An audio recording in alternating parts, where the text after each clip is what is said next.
Mesdames, Messieurs, chères habitantes, chers habitants, mes chers concitoyens, c'est avec un grand plaisir que je m'adresse à vous pour, comme tous les ans et par une courte vidéo, vous souhaiter une très belle nouvelle année. Que 2024 soit pour vous tous une année pleine de projets, pleine de réussites, pleine de bonheur partagé et surtout de très bonne santé pour vous et pour l'ensemble de vos proches. Comme toujours, je vous souhaite le meilleur, à la fois dans les domaines professionnels, dans les domaines personnels ou encore dans l'ensemble de vos activités. Je formule le vœu que vous puissiez réussir dans tout ce que vous pourrez entreprendre. Surtout, je formule le vœu que 2024 soit, contrairement à l'année qui s'achève, une année plus sereine pour chacun d'entre vous. En effet, après la Covid, après la guerre en Ukraine, après les hausses des prix, après l'inflation générale, 2023 a vu naître de nouvelles tensions au sein de notre société, sans oublier les dramatiques conflits mondiaux qui ne cessent de progresser. Je pense notamment à la guerre en Israël, en Ukraine, ainsi que les dramatiques attentats terroristes en France et en Europe. Rien ne nous est épargné et nous sommes tous impactés par ces situations terribles car ce qui se passe dans le monde impacte directement ici notre territoire. Cela dit, et pour amener plus de légèreté dans mon propos, cette année, j'ai souhaité vous adresser mes vœux dans ce gymnase, ici à Bouzonville, et ce pour plusieurs raisons. La première, pour le symbole. Le gymnase représente un lieu de vivre ensemble, un lieu de convivialité, un lieu tout simplement de lien social. C'est un lieu de vie, un gymnase. Et ce sont des valeurs que je souhaite voir prospérer dans notre société ici et qui, dans le contexte actuel, doivent encore plus être mises en avant. La deuxième raison est que le gymnase demeure le lieu de la performance, le lieu de l'ambition, du combat sportif. Et avec les Jeux Olympiques et Paralympiques qui vont se dérouler à partir de l'été prochain en France et à Paris, et qui plus est avec ma casquette de vice-président du département chargé des sports, je souhaitais faire un clin d'œil appuyé à ce domaine, le sport, qui reste un vecteur de tant de valeurs positives pour notre société. Et notre territoire, tout comme le département, aura la chance de voir passer la flamme olympique, puisqu'elle sera notamment à Apac le 27 juin prochain. Et j'ai cette ambition de promouvoir le sport partout dans notre société, car je crois foncièrement qu'il s'agit d'un réel investissement pour toute notre population. Enfin, dernière raison, ce gymnase représente pour la commune de Bouzonville un autre symbole, celui d'une commune qui se transforme, qui investit, qui se développe, qui avance. Car oui, dès l'année prochaine, ce gymnase fera l'objet d'un très lourd investissement, puisque dans quelques mois débutera ici la rénovation énergétique de cet équipement structurant de notre ville et de tout un territoire, parce que utilisé par de nombreux concitoyens, par de nombreuses associations. Ce projet témoigne de notre ambition de rénover les bâtiments communaux, d'améliorer sans cesse le cadre de vie de nos concitoyens, tout en construisant des infrastructures attractives, modernes, en lien avec l'accélération de la transition énergétique et écologique qui doit être aujourd'hui une priorité d'action. D'où ma présence ici, pour vous adresser ces quelques mots. Et par cette vidéo, je souhaitais également faire le bilan de l'année écoulée et ouvrir les perspectives pour l'année qui va s'ouvrir. 2023 a été, comme beaucoup d'autres avant elle, une année d'action, à la fois pour la mairie, mais également pour la communauté de communes.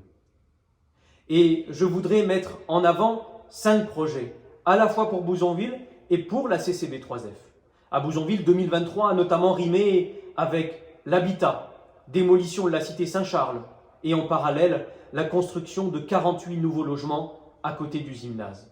2. L'amélioration du cadre de vie avec la création de placettes, place Maurice Carême avec sa magnifique fresque, notre beau renard, la place Julie-Victoire d'Aubier à côté du match, la placette à Éclin ou encore la réhabilitation de notre oratoire et des espaces aux alentours.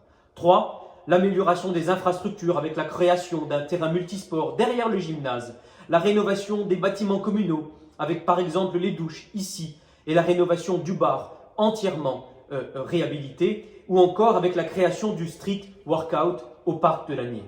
4. Le soutien aux associations avec notamment l'arrivée de la nouvelle maison des associations rue Delher qui est terminée à côté du périscolaire et qui devra être un lieu de vie pour nos belles associations.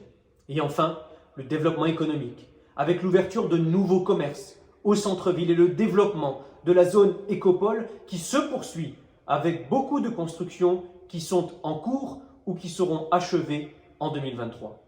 Pour la communauté de communes, 2023 a été synonyme de renforcement des services publics avec la mise en route de nos 2 maisons France Service de Sierre-les-Bains et de Bouzonville qui ont accompagné plus de 2100 personnes ainsi que l'achèvement des travaux dans la nouvelle maison des services à Sierre-les-Bains que nous allons inaugurer, avenue de l'Europe, et qui ouvrira au début de l'année prochaine. 2. L'amélioration de la mobilité avec le programme du transport à la demande, le fameux Solibus, utilisez-le, et le développement du covoiturage qui devra se faire en début d'année 2024. 3. L'attractivité touristique, avec l'ouverture du nouvel hôtel à Mandrun, magnifique, et l'inauguration des nouveaux locaux réhabilités, de l'office de tourisme ainsi que la création des nouveaux accès à la NIR. Enfin, l'emploi, avec notamment l'insertion et la mise en place du chantier d'insertion qui a permis l'embauche de 15 personnes éloignées de l'emploi sur tout le territoire et l'adoption du fameux projet de territoire, véritable stratégie de la CCB3F pour les 10 années qui viennent pour le développement de nos politiques. Après plus de 3 ans de mandat, 3 ans de travail, les dossiers avancent, les actions sont là, les résultats sont là. Et 2024 sera donc une nouvelle année de travail, une nouvelle année où beaucoup de projets vont pouvoir aboutir grâce à l'application de tous. Même méthode, 5 projets que j'aimerais mettre en avant pour Bouzonville et pour la CCB3F. Pour Bouzonville, 2024, ce sera l'année de la rénovation du gymnase, ce sera la livraison de ces fameux logements bâtigères, ce sera l'année de la construction du terrain de football synthétique, ce sera l'année de la rénovation de nos cours d'école ou encore de la création du parking rue Bernanos. Pour la communauté de communes, 2024, ouverture de la maison des services de Sierre-les-Bains, rénovation de la déchetterie de Bouzonville, enfin, création des pistes cyclables sur le plateau et le Sierquois, on espère débuter les travaux, extension du multi-accueil de Bouzonville, de notre crèche, et enfin la mise en place du centre intercommunal d'action sociale. Tous ces projets pourront être menés avec l'énergie de chacun. Et je voudrais les remercier. En tant que maire, je voudrais remercier les élus de mon conseil municipal, les services municipaux. Je voudrais, en tant que président de la communauté de communes, remercier l'ensemble des maires, l'ensemble du conseil communautaire et surtout les collaborateurs qui nous entourent. Et plus globalement, remercier l'ensemble des forces vives qui font vivre à la fois Bouzonville et tout le territoire de la communauté de communes. Investir, avancer, innover, transformer, développer, tels sont les verbes que j'aime avoir à la bouche et qui sont à la base de mon engagement, de notre engagement, car je suis loin d'être seul dans ce travail important, quotidien qui est le nôtre. Je crois fondamentalement à l'échelon local. Je crois fondamentalement que contrairement à un échelon national qui est souvent déconnecté des vraies problématiques, les vraies solutions sont ici, dans les territoires. Stop aux débats politiques caricaturaux qui ne sont pas à la hauteur des problèmes que certains de nos concitoyens peuvent vivre au quotidien. Nous les maires, nous les élus locaux, nous sommes au front pour servir les gens, pour faire face aux problèmes, pour les régler et pour affronter les mutations de notre société qu'il nous faut tantôt contrôler, tantôt encourager. Mais attention, tout n'est pas négatif, bien au contraire. Nous devons garder espoir en l'avenir. Gardons espoir, espoir dans le monde de demain que nous devons construire ensemble. Espoir dans notre belle République, dans ses fondements les plus profonds, qui, malgré les crises, ne vacillent pas et restent intacts. Espoir dans l'avenir, car nous le devons pour nos enfants, pour notre jeunesse, qui, dans les années à venir, va détenir les clés de notre futur et de notre société. Nous avons tous une grande responsabilité, quel que soit l'âge. Nous devons continuer à travailler, à persévérer dans notre volonté d'améliorer la société, chacun à notre échelle. C'est ce message d'unité, de sérénité, de rassemblement et d'espoir que je voulais vous adresser en cette fin de vidéo. Gardez espoir et continuez à vivre.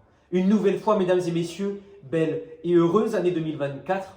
Prenez soin de vous, de vos familles, de vos proches et surtout, je vous dis à très vite.